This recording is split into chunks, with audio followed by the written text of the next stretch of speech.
Yeah, and I think there's a chicken and egg problem here as well, to go back to Adar, your point about perhaps the demand versus supply. You don't want to ask for the vaccines if you don't have the logistics in place to get them in people's arms, or you end up with vaccines that are very close to expiry and you have to throw them away and they're too precious and too expensive for that. And I come in here, please, of everything that you've heard, what do you see as some way to getting a solution? Because you have years and years and years of experience of providing vaccines for the world for other diseases.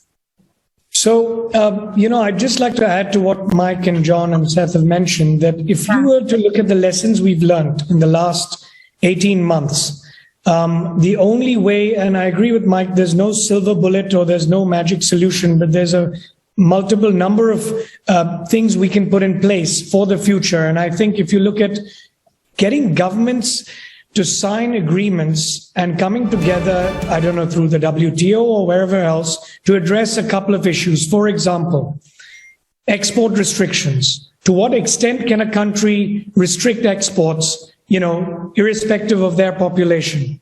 Because we're all in this together. That would be one point, which would help going forward. If we were to develop new vaccines, have another situation like this, in the meanwhile, I know we're trying to set up manufacturing hubs, and I hope we succeed doing something on the African continent as well, so they have their local manufacturing. But in the meanwhile, whilst we're still dependent on a number of limited manufacturers across the globe, you need export restriction bans to be addressed by governments, and I mean all governments.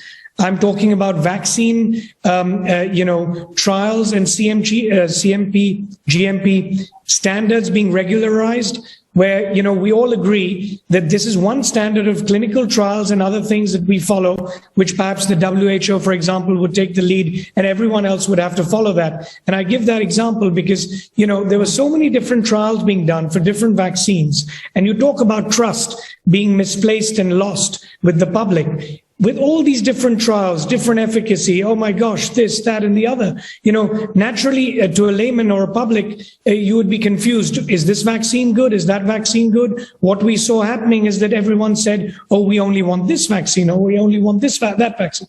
All that needs to be addressed going forward also.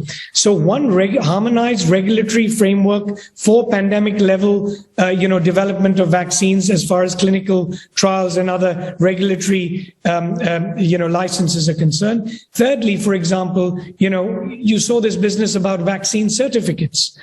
Some vaccines were approved, some were not. Even today, you have that, disparity. So causing huge trauma to people who've suffered. And now when they want to travel for work or pleasure, they can't do that. So, if we have one harmonized version of all of this, which countries come together and agree upon in the future, this would be a way of addressing and learning from the lessons so we don't make the same mistakes again going forward.